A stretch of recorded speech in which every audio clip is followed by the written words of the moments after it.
Dim Lights and Stiff Drinks, the dive bars of Seattle, is proud to be sponsored by the Stedman Group. The Stedman Group is a local independent business that owns and operates Targey's Tavern, profiled here in Season 1, Episode 9, The Pogie, Season 2, Episode 12, the Duval Tavern in Duval, and Larry's Tavern in West Seattle. All of us here at the podcast are pretty tough critics when it comes to how the local dive bars are being run, and we have always been extremely impressed with all the dive bars owned by the Stedmans. This is because all drinking establishments, especially those that have been around for a while, each have their own unique character and charm, and it's obvious when you walk into a Stedman's bar that you are devoted to maintaining that tradition. And for that, we raise our glasses and cheers. The Stedman Group, committed to preserving the legacy of dive bars throughout the Puget Sound region.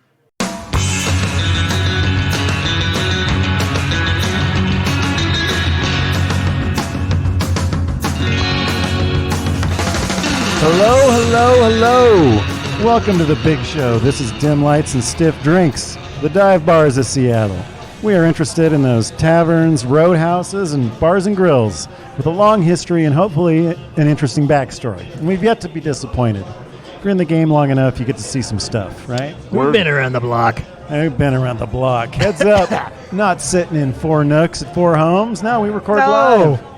We're here. We hang one on and spend some money in the places where bad decisions and future regrets are made. So you don't have to. So you don't have to. This week, help me out, guys. We were at the Marco. No. We talked about this. We are not going to make that fucking stupid-ass joke. Let's try it again with feeling. We were at the Marco. No. Now you're getting it. This week we were at the Marco Polo Bar and Grill in Georgetown. A howdy do is to the crew is in order. Dim Lights is a Bob Trombley production. Always. Bob Trombley on the chicken and spuds tonight. How's it going, Bob? Delicious. Highly recommend the broasted chicken. Oh, we got some chicken. history and story about that. Stay That's tuned right. about the roasted. Our resident suds gourmand, Jeremy, is right across from me. J Love. What's your handle tonight, J Love? No. I'm going with DJ Pommel Horse. DJ Pommel Horse. Yeah. Shout You've been out watching the to Olympics, huh? French Olympics. The what? The Olympics? You've been watching the Olympics? Oh, you've been watching Gymkhana. Is that on? Is that on right now? Are the Olympics going on? That's what I've heard. For our listener who's listening in the year 3027, it is the year 2024 of our Lord, and the Olympics are going on in Paris right now. And breakdancing, by the way, is on Saturday. Oh hell yeah! But I'm psyched for that. we've already gotten the meme-worthy nerdy pommel horse guy. But I digress. DJ Pommel Horse. All right, DJ Pommel Horse, resident historian Brad, the Pommel Horse Stash Panda. Hello, everybody. How you doing tonight? I'm Sweet Lou, and I'm thrilled to be here at the Marco Polo Bar and Grill for the first time. Anybody else been here before? My Bob, first time, too. What, really? Oh. So we're all first-timers? No, I've been here before. Oh, you have been here. Yes, I actually was here quite a few years ago by accident. Came here looking for, some brewery or something that's around in this. It might have been like Sea Pine or something. I don't know. I was looking for a brewery. Could not fucking find it. Like using like a map app on my phone. 9 Pound Hammer? Motherfucker, whatever. And it's like, oh, well, this is a kind of cool looking pub. Whatever. Fuck this. I'll just go in and grab a beer. Came in here for like 20 minutes or something, pounded a beer or whatever. But very much enjoyed the place. And at the time was thinking, this is a cool little place. I should come back. And haven't until today. So my bad. Okay. This is a very cool place. All right, Brad, we're going to get into the history of the place. But before that, I think there's something we need to address. We've been on a bit of a break. Oh, yeah. One reason for that was because someone hacked into the library system. Sons of bitches. 2 questions for you, Brad. One is, what kind of turd on my shoe, barnacles on my boat, smudge on the sidewalk would hack into a library? I don't know, man. But good news, it's back online. Oh, Nice. yeah. Came back So online for a our few- listeners who are listening in the year 2037 and wondering, what's a hack? Yes. Somebody broke into the mainframe computer library system and turned some shit off. It was a ransomware attack. Yeah. But, yeah, so the library system was down for a while. I used the newspaper archives to research the histories of all these places we go to. And of course, I wasn't able to do that. So yeah, we were on a break for a while, but again, it's back online. Everything's restored. You know, All is right in the world. all is right in the world The again. library doors are open, so we can all sigh a massive sigh of relief. That's right. So we're back. We're back, baby. But question 2, Brad. All of those archives are also available on Microfiche. Why didn't you go spend 12 hours looking through Microfiche? Why didn't you go spend 12 hours researching it? Come for me on, and Brad. making Play copies? hurt. That's what champions do to win championships. Yeah, good luck with that. well, Yeah. All right. Now, So we're back. But We're back also, in like, summer break. I wonder, like, have our listeners, thought to themselves, oh, that dive bar podcast, I bet they hit the library all the damn time. That's probably why they haven't released an episode in 4 weeks. Yeah, that's right. They were busy at the library. The dive Well, we did berry. just release the Parkway episode, so don't That's forget right. that. Yeah. All right, Brad. Well, let's get into the history of the Marco Polo. All right. Well, as the sign out front says, the Marco Polo has been here since 1950. There was nothing here before the Marco Polo. The building was built for the Marco Polo itself, as well as a Chinese restaurant. Which is pretty rare Yeah. of the bars that we visited, right? Very Yeah. rarely was it actually the same damn this business. maybe since even been the 1950. first one. Yeah. Because usually it was like a garage beforehand Uh-huh. or some other bodega, grocery house, store. or- yeah. Yeah. What I can think of is maybe Filler Inn or Redwood, maybe? Maybe, yeah. I don't remember the backstory of that place, but you might be right. He built it himself. He built it himself. You're probably right, Bob. So maybe this is number 2. But anyway, yeah, it opened in 1950. When it opened in 1950, the Marco Polo just inhabited the first little, where the bar is right now. And basically from the Tiny little Budweiser place. sign on back, this was a Chinese restaurant. So you had a separate Chinese restaurant business and then a little small Marco Polo. All right. It was a long, kind of elongated bar. Yeah. It was a wonderful pull tabs. Yeah, and it was a true tavern. In fact, they only had one beer on tap, hams, and they only sold 2 things, hams and chicken. Oh, God. And we're going to get into their whole chicken story here in a little bit. But R.I.P. the Chinese restaurant, because I heard it The was Chinese quite restaurant delicious. bar combo. Yeah. Moon quite Temple in delicious. Wallingford. Rickshaw. Looks Yeah. like they were at one time. I have no idea about the original Chinese restaurant. But yeah, so hams was the only beer they had on tap. And in fact, because of that, every year on their anniversary, whatever year anniversary it is, they will bring out like a few kegs of hams and sell it at that price until it goes out. So for instance, I think like you just had 5 cents for a ham. yeah, like 77 cents for their 77th anniversary for hams until it's gone. All right. I love a smoking deal. Yeah. Do you like hams though? I Actually, love a that's smoking deal. That's a Okay. fair Yeah. price. Any beer at 75 cents. I'll you'll- drink hams for 75 cents all day long. But I love how hams is kind of like their beer. And for those who don't know, so hams has some history here in Washington Oh, State, yeah. even though it's Oh, not yeah. a Washington beer, because it was brewed at the Olympia Brewery for a while. So there's a lot of people It's a who collect. Midwest roots though, Until thing, right? relatively, Midwest until roots. relatively recently, right? Was it like 80s or 90s or something? They I stopped, think stopped the doing that? 80s, yeah. So a lot of people who collect Olympia Brewery stuff will also collect ham stuff since it was brewed there for a while. Oh, very cool. Hams memorabilia. Yeah. It's like the hams. What's the character? It's like That bear. The ham's bear, yeah. So yeah, first opened as a small tavern, excuse me, and then sometime in the 70s is when it expanded, and then it became more of like the Marco Polo that we see today. Took over With, like, the pool tables Chinese and restaurant. Yeah, I think the shuffleboard Chinese and- restaurant went out of business, and they're like, okay, we'll just expand, and Replace the buffet with a shuffleboard table. that's right. Yeah, always good for Shuffleboard business. table. Yeah, always. And a golden tea game behind me, also another element we see often. You make $1 an hour, but it's labor free. You don't have to do That's right. anything. Just empty it out. So overall, the Marco Polo has been a pretty just straightforward tavern. Not a lot of history attached to it other than that. It's had a total of 4 owners since 1950. So not Which is relatively low. I mean, since Yeah. 1950. yeah, Yeah. that is pretty low. That's Yeah. pretty good. There was a robbery here, so we'll get into that. So cue the crime music, Satan's Pilgrims.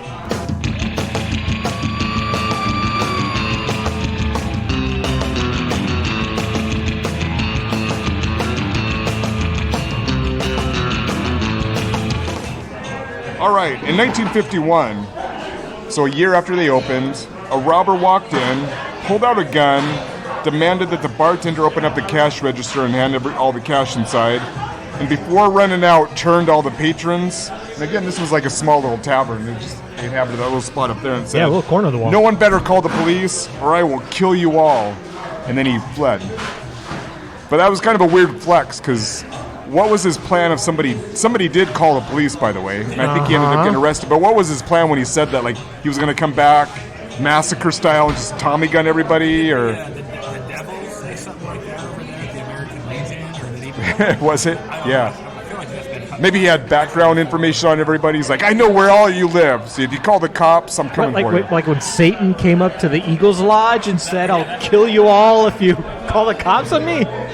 I haven't read that story in the Bible. It's in the appendix. Yeah, gotta go back to when they did it. Yeah, you got to get a first edition. that's right. King James deals.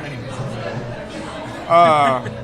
So they had the robbery story their first year, and then other than that, pretty good behavior. They had their liquor license suspended in 1964 for selling beer to minors, so a little scandal there. I think it was suspended for a couple weeks until they got things right and got things back on track. Was an undercover kid that looked older than he actually was? And I don't know. They got busted. It was just it was. Let's The problem make is, up a it story sounds and like go they with it. it sounds like they fell behind on their payments. yeah. Suddenly, to the cops. Yeah. Yeah, I think Yeah, you've I been saw you selling to selling a beer to a minor. minor. Yeah. we're gonna take your liquor license. It's really too bad for you. Yeah, that's the story we're going with. True or not? So, and that's about it for the crime blotter. But one of the biggest things that the Marco Polo is known for, as I mentioned, was its chicken. So, We got some right in front of us. yeah, and we have another batch on the way. So, they pressure cook their chicken. They have been serving their special fried chicken this way since they opened in 1950. They have an old-fashioned pressure cooker in the back. It's filled with oil, and the bird cooks this way for 15 minutes.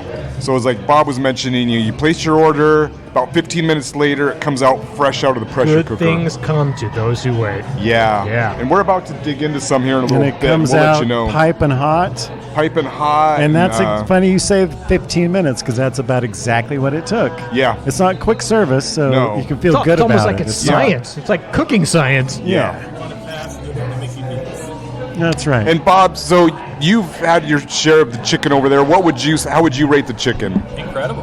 Yeah. Yeah, the crust is good. It's juicy.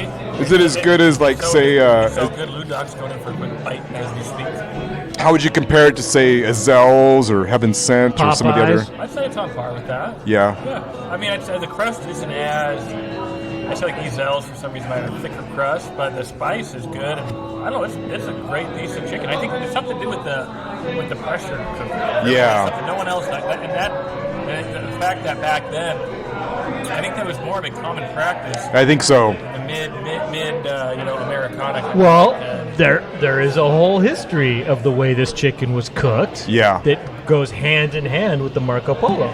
You guys ready for this? You guys ready to drop some roasting knowledge on you? You're going to talk about Marco Polo's travels in the 1200s to China and the Yes. first pressure cooker? Yes. Really? Yes, and I actually bought costumes for all of us to get into period correct attire. And no, fuck no. I'm going to talk about cooking some chicken, bitch. Chicken and beer, buddy. Chicken and beer. That was it. I mean, that's how they started out. They had one beer on tap and chicken. That was it. But to your point, though, very unique style of chicken. Yeah. It was very new and cutting edge at the time. Yeah. Right? So you said 1950 Yep. opened up. Only a few short years earlier, 1946, the Broasted Chicken Company was founded with the pressure cooker style of patented way of making fried chicken. And they started like licensing out this like patented. And they called it whatever. broasting? Well, no, not for a few years. It was like I thought you were making that up. well, it gets better. It was like the Clark something company or whatever, some dude who invented this way of pressure cooking chicken. But a few years after he patented this and started like selling it, selling his technique and equipment to other whatever, he came up with the idea of roasting. just totally made up that term to kind of differentiate it from any other kind of like fried chicken. Or Wait, whatever. so broasted chicken is pressure cooked chicken? Exactly. Okay. And So it's a mixture of the more you know. bro and roasting? Is that how they got that word? Sure. Okay. Yeah. It's like a college frat. Yeah, the way he came up with the name is probably lost to history and many, many beers. Yeah, for sure. But, so Marco Polo was, an early adopter of this cutting-edge chicken, Of this deep roasted frying chicken. technology. Okay. Probably like some traveling salesman came over to the Marco Polo a couple of years after it opened and said, hey, let me show you the latest technology in chicken roasting technology. And somebody at Well, it's probably Marco when, Polo was like, hell yeah. It was probably when, like, fast food restaurants started becoming a thing that it changed over. Because now when you get fried chicken, it's deep fried chicken in a deep fryer. Yeah. And they're probably, like, frying it in the same deep fryer that they fry the French fries and the onion the rings. old and- school technology. Yeah. Traveling salesman, right? Where did traveling salesman go? He might saunter up Aurora to the Twin Teepees. Yeah. Where a certain Colonel Sanders perfected his... Absolutely. Together now, which Absolutely. I think around that time period. Yeah. Well, funny you mention that. There's a whole controversy about KFC, the fact that they actually use a very similar style of cooking to their chicken to this day. That's a pressure cooker style or whatever, but they totally ripped off this broasting technology, of which the Broasting Chicken Company was pretty pissed off at the time, and there's been multiple lawsuits and all this kind of stuff. But KFC prevailed. They're like, "F you, we're going to do whatever we want. We're a big ass whatever." So how is this for a conspiracy theory? Colonel Sanders, when he was trying to perfect his fried chicken, came down here to the Marco Polo, Oh, totally. ripped off their broasted chicken, Clearly. and suddenly turned it into KFC. Yeah. That Yeah. son of a bitch. That's what happened. I And know it. also originally started having hams on tap at KFC's, Yeah, but right. that kind of petered out pretty Never quick. really caught on. Yeah, laws and shit. But Hopefully yeah, we got some sightings with that foghorn leghorn looking motherfucker starts walking in the bar. I'll say kick it. This him is out. some delicious chicken. Tell me your secret. After hanging out with Shane and Joey, we're doing conspiracies over here. I like it. Yeah. What makes you wonder, the timing, suddenly Colonel Sanders just suddenly comes up with this way of cooking chicken. Coincidence? Right around the same time that the Marco Polo opens. Yeah. I like it. Arrive at your own conclusions with that. That's all I'm saying. You got anything else? What else we got? Well, the other thing I'll quickly say that they're known for is they're also known for their karaoke. So I guess on the weekends, on Friday and Saturday, this is a place in Georgetown you want to come if you want to do some karaoke. some serious Nice. karaoke. Nice. Yeah. You climb up on the pool table and Oh, and it looks like belt our out some- chicken is coming now. Oh, here we go. So yeah, that's perfect timing, but that is the history of the Marco Polo. Thank you. Oh, delicious hot fried chicken right in Very front of our nice. faces. That's awesome. Thank you. All right. Well, this is going to take a couple minutes to cool down, guys. 100%. Like at least 5. So let's jump into where we. What are we drinking, Jeremy? You already had. You told us what we're eating. What are we drinking with our What chicken we nowadays? are Is it something eating and more will be than eating. rain or hams? Is something. Are you drinking a hams? I'm sad to say there is not hams on draft here at the Marco Polo today. They have it in cans, but not on draft, right? But one thing we haven't mentioned is since the evolution of the one beer hams on tap back in the 50s, fast forward today, this is very much a Georgetown brewery house. Yeah, right. I would agree. 4 out of the 6 beers, Georgetown Brewery, which is awesome. We've been to lots of awesome pubs down in the Georgetown neighborhood. Plus, it's literally like 2 blocks away from here. Yeah, Georgetown is literally You could literally 2 or just 3 put it on the blocks. cart and walk it over Yeah. here. So, but this is the first place we've been in this neighborhood that is clearly been dominated by Georgetown. Right, 4 of the 6 beers on tap are Georgetown. We got Lucille. What do we got? Rogers Pilsner, Bodhisattva IPA. Yep, Manny's Bodie, Lucille Rogers. Lucille, yep. And I was just talking to the bartender before we started recording about how Georgetown Brewery 2 years ago brewed a special anniversary edition of beer just for Marco Polo Tavern. They called it the Marco Polo. It was a unfiltered hazy IPA. I would love to taste it and tell you all about it. But that was 2 years ago. They haven't brewed it since. Aw, So talking with come on. the bar manager about like, hey, we should just literally walk over to Georgetown, pound on the door, say, God damn it, brew some more Marco Polo because it sounds delicious. Sounds delicious. But, then they do have some, guest taps, as they say, in the snooty parts of the neighborhood, right, about like a Coors Light and a Rainier draft on tap. And as well as, like, again, almost every single dive bar we've been to in Seattle, a cider. A cider. They got I am Rainier on drinking. draft. I'm drinking a matchless Hazelish, not Hazelish, is a Haztopia hazy IPA. I almost got that one. Yep, very delicious. Good stuff. But I think for round 2, I'm going to head towards good old standbys for Georgetown because you can't go wrong. Never go wrong with Georgetown. What are you drinking, Brad? I am drinking a Pike Brewing, their lager. Excellent. Yep. Figured it would go good with chicken, good summer beer. There was a season 1, episode 4 at the Yeah. Pike Brewery. Yep, shout out to Charles Finkel, friend of the show. Yep. I'm drinking another classic, a Georgetown classic, a Rainier on draft. Ooh. The beer that started it all. Yes, we're in the shadow of the original. The original. That's Yeah, right. shout out to Speaking A.B. of which, Rabison. Rainier Day will be coming up next month. We're about a month away. Our day, yep.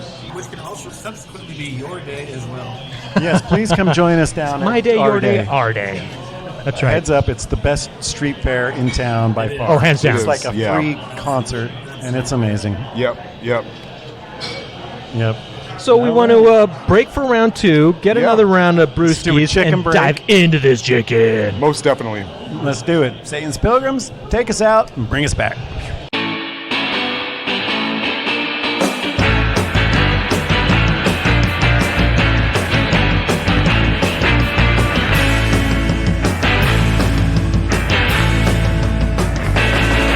I think All so. right, and we are back from our break. We had a chicken break. We had a potato salad break. Jeremy, how was the potato salad? The potato salad was surprisingly good, and we talked about how awesome the chicken was, and it was awesome. Yes, the it is. JoJo's, which I know you can't go wrong with some Big good. thumbs up on the potato salad. Yeah, the potato salad was quite good. And Lou was telling me he does not like potato salad, so obviously we have to put up for vote right now if he can continue to be on the podcast anymore. yeah, Was that a yeah. mayo thing? But did you try? It's a 3 shades of yellow shit thing. Did you try That's this the one mustard, though? though, It was dude. extra creamy. It was It's the mayo. It's all- flavorful. Potatoes would melt in your mouth, and yeah, delicious. Yeah. Yeah, I don't know. Give me a taco. You guys are so white. How about a macaroni sauce? Same boat. Same boat. Jello salad Yeah, with marshmallows. same boat. Any salad that's not a salad, you get in the boat. Okay, all All right. right. Jeremy, you got a round 2 though. No one else got a round 2. What but, the hell, and I was actually going to make a toast to all you motherfuckers because I was like, you know what? It has been a long damn time since we have been recording an episode and hanging out and drinking in an awesome dive bar. So I was like, here's to hanging with good friends at a kick-ass dive bar like the Marco Polo, but you ain't got nothing to toast with. Well, Bob's got something good. It's the theater of the mind, Jeremy. I We can't all have even, something to yeah, and toast I with. can't even get that on the microphone because your goddamn French's mustard doesn't make any sound. This And is here we're utilizing. so anyway, Here, I got something that makes. oh, there we go. There we go. Good one. All right. To signify, J-Dog, you say Marco, and then in unison, we'll all No. No. Come on. No. Anyway, so yeah, it feels like it's been forever. We talked about the Parkway. That was an awesome episode, but it wasn't our traditional hanging out in the dive Yeah. bar. So Yeah. it's been like freaking over a month, and I'm feeling good. Marco Polo's awesome. A couple beers. We came back for round 2. I was the only one who got a round 2, so F y'all. But there's actually a story with this beer. So imagine you walk up to the wonderful Marco Polo bar, which is kind of a little L-shaped bar, very common. Some of the dive bars we've been to in the past, kind of typical. You can see the remnants of the old tiny little bar that it once was. Then they knocked out the wall and expanded, like you said, in the 70s or 80s. Yeah. And you walk up there, and there's 10 tap handles. We talked a little bit about what was on the selection. So you look up, and all you know is a tap handle, black tap handle that says draft only. I wondered about that. Right? It's very intriguing. Like, draft only sounds good. So I asked the bartender, who was the bar manager here this evening. Apparently, it is called draft only. That's the name of it, which is kind of clever. Good for them. It is. It's marked Boneyard Brewery. It's a great Oregon brewery that I've seen. I think a little couple of beers and some dive bars. Not very popular though, but a couple of beers and some dive bars. But Boneyard. Exactly. Higher What end kind of micro. beer is draft only? Is it a lager? It is an IPA. Oh, but it is, but again, okay. it's not labeled on the handle. It just says Boneyard. Turns out it's a One of Boneyard's specialties are IPAs. exactly, but it's more than just an IPA from Boneyard. It's a collab with Georgetown Brewery and Boneyard out of Oregon for a delicious unfiltered IPA called Draft Only, which is only available on draft. Kegs only. Few local, very, very local distribution down south in Oregon where Boneyard's stomping ground is, but also up here with Georgetown because it was a collab. So, It's a delicious beer. and it is effing delicious. Yeah, really Yeah, I good. took a sip. It reminds me of an old school IPA, like it's hoppy. Yep. Yeah. You smell it in your nose when Yep. you drink it. It's a good, Kind of a good lemony- description of it. Good description. It's an old school IPA in just the right way. Everything that you want in a good old school clean. IPA. Is that lemony? Would that be citra hops by chance? I wonder. I believe so. I believe so. Yeah. Some Yakima hops in there, maybe? Yeah. Sure. I wish my palate were discerning enough to say, yeah, Yakima, but I think you're right. Some citra hops in there for sure. It does have that kind of citrusy, a little bit of a soapy, lemony kind of taste, which I love. I wonder So, if really experienced like brewmasters and stuff are able to taste a beer and break it down into 100%. all the different hops Oh, that were for used. sure. Do you think Where so? they- where Oh, it for came sure. from. These are Northern California hops. yeah. That's like And a hops are Yarrow very beer, distinctive. you know, where it has, like, Oh, totally. Yeah, if you can taste a wine and find like the region of the grapes and the varietals and stuff like that, you could totally do the same with hops. That's Absolutely. Charles Finkel level. Yeah. And in fact, you can actually take classes, just like you can with wine tasting. You can take classes for beer tasting to like learn the flavor profiles of the hops and the aromas and bouquets and all that kind of good stuff. And that kind of education for hoptology is the epicenter is Seattle. And in fact, we have like Where else would it certification be? programs. Of course, it would be. would like to take that class with us, please let us know in the comment section and we'll see if we can arrange something. There you go. Mention the podcast for a $5 discount. Good man. Well, that leads us into where we're at, too, because Rainier was brewed with Georgetown hops. They grew off the Duwamish, the wetlands that were all around here. That's correct. Yeah. Georgetown hops. Bring those back. Georgetown. Now you don't want a Georgetown hop. It's going to be grown next to a railroad track or something. Or it's brewed in grown in a lab, hydroponically lab right next to the pot. Not that there's anything wrong with that. There's nothing wrong with that.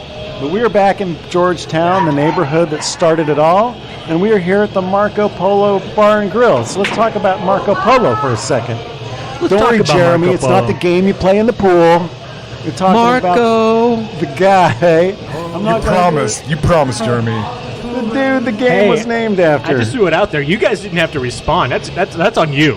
I didn't want to get you started. Born in Venice, he was a merchant and an explorer who rose to Wait, prominence. who are we talking about? Marco Polo. Oh, you Are you gonna are go over- actually going to be talking Yeah, about Marco his Polo. history? Correct. Oh God. Okay, buckle up, listeners. Buckle up. Known for his travels in Asia in the 1200s, his travels were recorded in a book. He was a mercantile salesman, wasn't he? Yes, The Travels of Marco Polo. Well, that's how he started. He was the first European explorer to go there. He wasn't the first to go there, but it was the first time the trip was chronicled, right? And when there, he was received at the royal court of Kublai Khan, who rather than chopped his head off, took a liking to him and had him be one of his emissaries. I remember that guy. A diplomat for him. Marco was there for 24 years, then he came back to England. Or maybe it was all bullshit.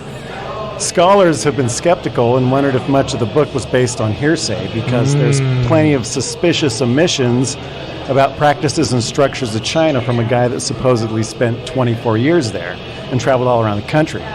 Like, how come you never mentioned the Great Wall, or tea, or chopsticks, or Chinese written characters? Brad, you have any theories? I do not. None of that existed in the 1200s. One scholar, Francis Wood, wrote a book called "Did Marco Polo Go to China?" and tried to make the case that he never One even page says no. She said he never even made it past Iran. And because there's nothing in the book that could not have been obtained by reading Persian books that were around at the time, and he uses a bunch of Persian expressions. Many other scholars immediately jumped on her and said Francis Wood is an idiot, and that Marco Polo's account is more extensive, detailed, and accurate than anything that was written at the time. And all her claims can easily be rebuffed. So, Bob, what side are you on, Francis Wood or Marco Polo? I'm rolling with Marco. Okay. Yeah. The legend prevails. That's it. That's Marco Polo. I don't know. I tend to be on the skeptical side of things, so I don't know. Like, why didn't you mention chopsticks or tea or the Great Wall or Chinese? So one thing, like, Conveniently left out. did Marco Polo profit off of these chronicles? Right? Like, did he make all this shit up so that he could make a buck? Right? Because that is extra suspicious. Yeah. Right? That's true. Well, he was already rich, so didn't need a buck. Rich mofo. So why did he do it then? Fame and glory. Fame and Prestige. glory? Yeah, prestige. Yeah. Pick up chicks. Chicks. You heard of me, right? What's my name? Marco Polo. Yeah, I've been to Narcissist is Asia. I've what been you're to saying. China, bitch. All right, enough about Marco Polo. We can talk about Georgetown for a minute since it's where we're at, and it's super haunted. Brad, have you ever heard of the Duwamish Cemetery? I've heard of it, yes. Yeah, it closed in 1912, and it's just a couple blocks away, but for 36 years it was a potter's field. Biblical reference, Bob, Matthew 17:7, if you're keeping score. Well, I didn't know there'd be Bible tests. Yeah, that's you what- got to warn a guy. I More know. Old Testament movie than New Testament. So yeah, it's To our because listeners, you need to flip to page 1723 for James 2:13. in places potters dug for clay, they left trenches and holes that could be easily converted into a graveyard. Right? And it was not a place that you wanted to be buried. Back in the day, this meant a lot to people, even though they were dead.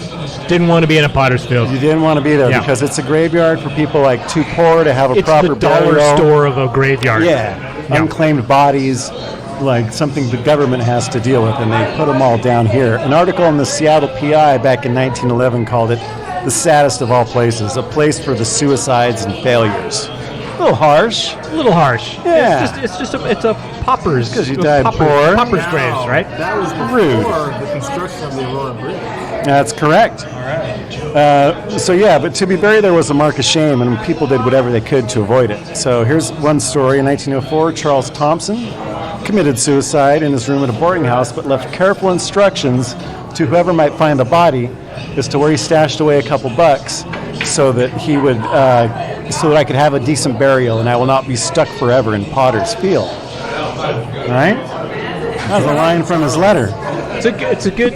Why would it's a you good care? strategy. I'm gonna put a few bucks under my mattress and leave a note about like where to find it. So, like, whenever there was an unclaimed body back in the day, they would put it in the paper. We found this guy, someone come down and help us out. And so, if it's getting too dark, don't worry. Here's a heartwarming story. Another guy was found dead in a lumber pile at University Street. Very heartwarming, yeah. And they put an article in the paper, but they found his name. They said, Joe Riesland of Fairbanks, Alaska, has been found. Someone please claim the body. And like 2 hours after the paper hit the streets, two guys came down and they were like, we don't know the guy, but we're from Fairbanks, Alaska, and there's not going to be any Alaskan buried in a potter's field. So if no one else comes forward, give us a call. And they took care of it. Yeah. If nobody else claims the body, we'll take it. No, they'll just pay for a proper burial. You know? Are you thinking organ harvesting? What are you thinking, J-Dog? What are you thinking? I don't know. At first, it sounds kind of altruistic. Well, there but was on the that other going hand- on back then. Yeah. Yeah. It's like, if nobody's claiming that body, I'll take it. No, a lot of mortuaries back then, you know, that was like a side hustle. They were selling cadavers on the black market to, like, I guess, researchers and stuff. And Yeah. there was a lot of that going on. Going to colleges and doctors and Yeah, stuff. yeah. All right. We're cooking now. Let's keep it going. In 1912, there was a big development project just creating the Duwamish River, and the graveyard was right in the middle of the action. So they decided to give a proper cremation to everyone buried there, which means you get your own box, you get cremated. If there's a marker, you put them in an urn, label it properly, everybody gets an urn, right? You get an urn, you get an urn, you get an urn. And they just put that part off until the end, and so it was 2 months before the project started, and they counted it, and there was 250 bodies there, and they had 2 months. And they got it done. They did. What became of the bodies? Well, reputable Don't ask. reputable crematoriums at the time said there's no way in hell you could do that many bodies in 2 months. And it led to a grand jury investigation, and it found that's what they would put like as many bodies as they could in a box, burn them all, huge pile of ashes, and then just scoop them up. Yeah.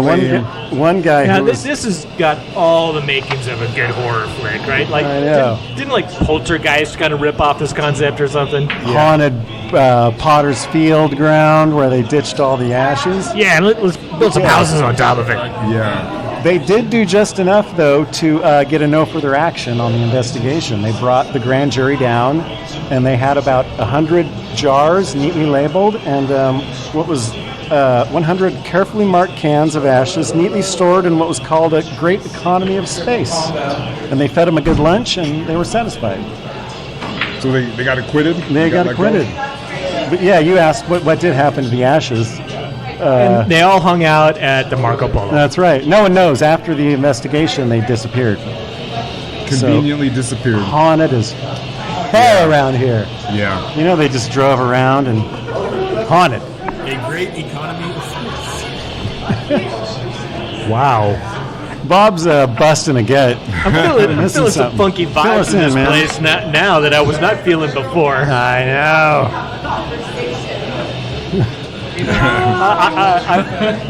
Unthank you for that awareness. You're welcome. We might end it on a positive note? Yeah. Okay, because this week... Wait, is this another trick? There's a guy who committed suicide, and what the hell? No.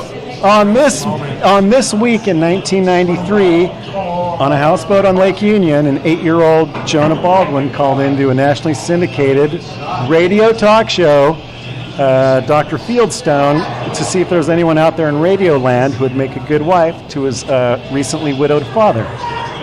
You know what I'm talking about? Father Sam gets on the phone, talks about his grief, and so many people are so touched by his vulnerability and his good guy vibe that they write in and say, hey, if you need a good woman, look no further. They made a movie about it. Yeah. What was the movie? It was about a guy who suddenly had thousands of women that wanted to sleep with him in Seattle. What was the movie? And he jumps from hotel room to hotel room until it all backfires. What was the it's like an obscure, like straight to VHS kind of Yeah, I flick don't or remember something. hearing about this one. I do have a fun Sleepless in Seattle chunk. Why was it set on a houseboat in Seattle? I don't know. You'd think the guy was from here, Better right? cinematography? Yeah. It was actually the guy who wrote it was living in L.A. and he was watching Bob Vila's This Old Home. And when he did a Seattle episode, he did a houseboat. And he Okay. was like, oh, houseboats are cool. It's set in Seattle. Isn't it called Bob Vila Show This Old Crook nowadays, though? This old boat. This old boat.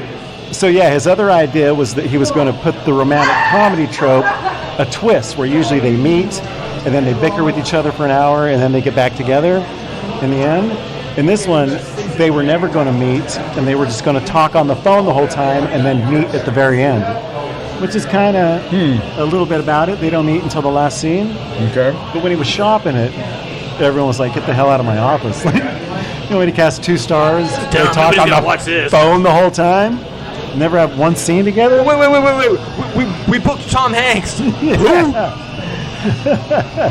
So yeah, Nora Ephron worked it up and put Seattle on the map. Now, Lou Dog, Sleepless in Seattle, there's a scene in there. But yeah, it is the anniversary of Cannot it be- this week when it that came is out. physically impossible. Yeah. A scene that's physically Singles is the same impossible? way. You know which scene I'm referencing, Brad? Is it like 1 minute they're in front of this and then the next they walk across the There's walk a and few they're in scenes front like of that. this? They're in a boat. Epcot. And then he ends up back at his house on his houseboat. Oh, But you can't really do that. on Lake Union. Sound, yes. Yeah. Anyways, small tidbit. Also, they were at. Can if you're Tom Hanks. They met up. A little shout out to the Pike Place Market over there at the Athenian. Part of that was filmed. At, That's right. Seattle. Very right. famous scene at the Athenian. Yep. Yeah, and that's another cool thing about a lot of Seattle shows, or they do some exteriors here and film it in Vancouver, Yeah. where it's cheaper, but it's all filmed here, so you can do the tours. They did the things that needed sets. Those sets were actually at Sandpoint Naval Base. They built them here for the set stuff. Yeah, super cool. Well, that's a really good point, Bob. Like, when I first moved to Seattle in the 90s, going to the Pike Place Market, the Athenian, to see, like, where they filmed those scenes for Sleep in Seattle, that was a big thing. Like, you could sign up for tours, whatever, crowds and all that kind of shit. Now, not so much. It's still a thing, but not nearly as popular as it was back in the 90s. Yeah. The kids are hip to shit. Yeah, the kids, the youth today don't give a crap about it. Yeah. And you can Sadly. go on your phone and do the sleepless tour and go to all the locations where it was filmed, like a park Yeah. in Queen Anne and in front of this house in Wedgwood. And Yeah. that's pretty cool. And So, you yeah. can still go to the Athenian, sit in the booth where it was filmed. 100%. Nice. I'm out of note cards. That's all I got. All right. That's it? No more Marco Polo 12th century history of... Yeah, no, we kept China? that part brief. Marco Polo, Kublai Khan, might be full of it. That's just a great name. Kublai Khan. Kublai Khan and Marco Polo. Rolls off the tongue pretty good. Season 2, Episode 4, the interview with Kublai Khan. Yeah. It's a good All one. right, It's a so you good guys want to episode. knock it on the head? Be confused with Kumite. Bloodsport, fight to the death. Oh, that's right. God, you're going way back. You're going the way back machine there. It's not as good as Jim Connor. Well, I guess we can play this game all day. I am DJ Pommel Horse, Oh, okay. Well, so you represent. Yeah. So yeah, All right. watch the Olympics or reruns of the Olympics if you're listening to this in 2037. That's right. Brad, you got any shout-outs? Anything people need to watch in 20 years? No shout-outs. All right, well then let's knock it on the head. Let's say a big thank you to the Marco Polo Bar and Grill for taking care of us with the good chicken and the good beer. Hell yeah! Yes, big thank thanks. you. Big thanks to the Stedman Group. As always. All right, so with that, Oh, Bob, and hold on, Satan's Pilgrims. not check yet. out the Rainy Day Rabbit Hole podcast from the Parkway episode, previous Yep. episode. Yep. Good shit. There's links on our socials and descriptions of the podcast episode. All right, we might be back down in this neck of the woods to finish off the season 2 because we want to go to Lucky Liquor, and that's Hell yeah. not too far from here. So, and like stiff drinks. Out. peace. Cheers.